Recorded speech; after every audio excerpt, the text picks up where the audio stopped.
Okay, so this is the repair of the rocker glider bearings. This is the chair just upside down.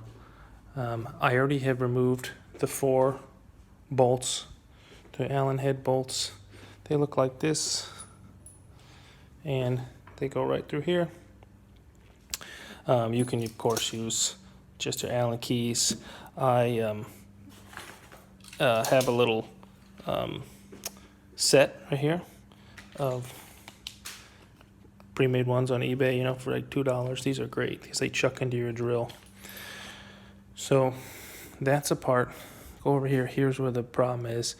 I could hear this thing making a noise, and so I went underneath and looked, and sure enough, right down, you can tell where all the grease stains are because I haven't cleaned it yet. Right down here, I could see grease or black gunk coming out, and this will lead to it to fail. So here's the result of me pulling it out.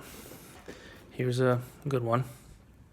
Here's the one I pulled out, and look, the whole bearing and race completely are in pieces. This thing, just look kind of familiar to most guys. This is what's in here. I don't know if that looks, maybe my wife just got it off of eBay, an old bearing, and said, hey, here's your wedding ring. Anyway, this is all the bearings in there. See all those balls that come out? All this grease then shoots out everywhere, all over your carpet. So I caught it just in time before it leaked down. I ended up purchasing new, they're called rocker slider bearings. And what you want to do is get the measurements from here. So take the overall length in millimeters, usually is what it is, from the thread to the first stop nut, and then again from this distance, because as you can tell, this has a certain dimension here, and there's a washer there, and that washer just prevents this whole thing from sliding back and forth. What I found when I did this is that I could not find this size of bearing. I could not find these dimensions. I'll show you on here. Let's see if I can take this one. And you can see here, see those dimensions, the diameter, I should say the width of the bearing, the diameter of the bearing on 22 millimeters, the distance between the nut and the threaded portion, so just the shank, and then the threaded portion there. Of course, and you need to get, this one is for 4 pieces, so it's $20. You can choose different sizes. Just on eBay, just look for rocker chair bearings. But I could not find this. This would not match anything. And they have different measurement systems, like they'll call them M8. See, in the overall length. So you can put M8 and then the length of your bearing assembly, just to at least start somewhere. But notice this. This is all I could find. I looked for Amazon and eBay and just regular internet. See how they're offset. So I can't find that nut over here. I can find the length. I can find the diameter. Everything was great. The shank diameter was the same. It's this I'll call it like a drive nut that spins this whole assembly. That was over here. So the problem is I can't actually use it the way that it's meant for. So fortunately, I have to sort of jerry rig it. So even if you put you could put some sort of, if you can come up with some sort of like split ring and prevent that from moving.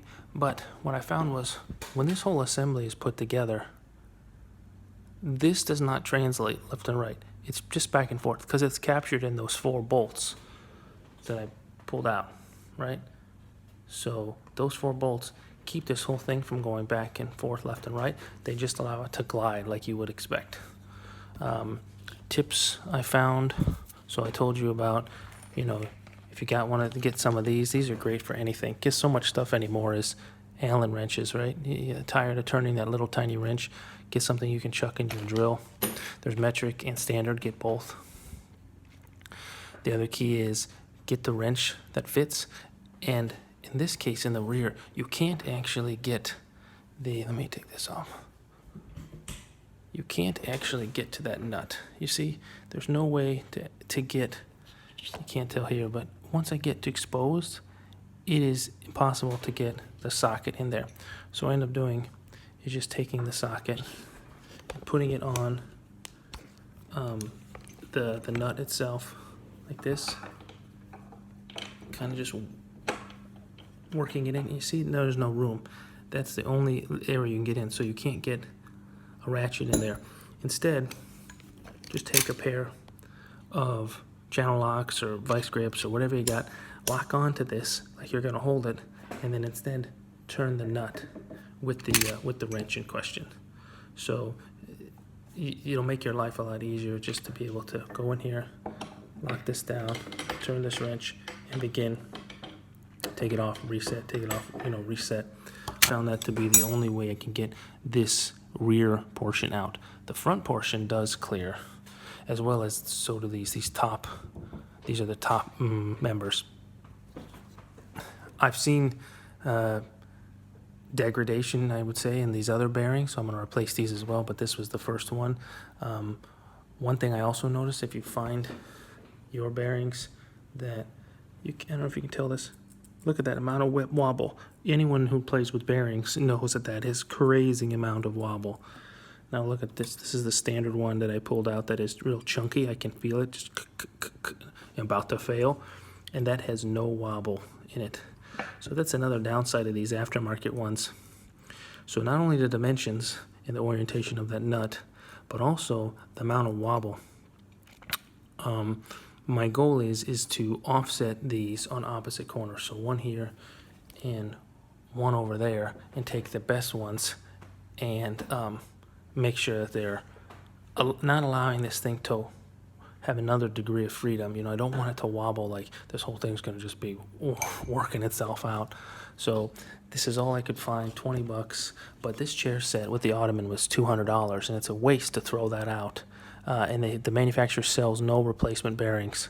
So see if you can find the replacement bearings, rocker glider bearings, take off the top. This frame also comes out pretty easy. Just there's a screw up here, pull that whole assembly out. Then this whole side will just flop out. And that's when you can get your replacement bearing in. So hope this helps, and good luck.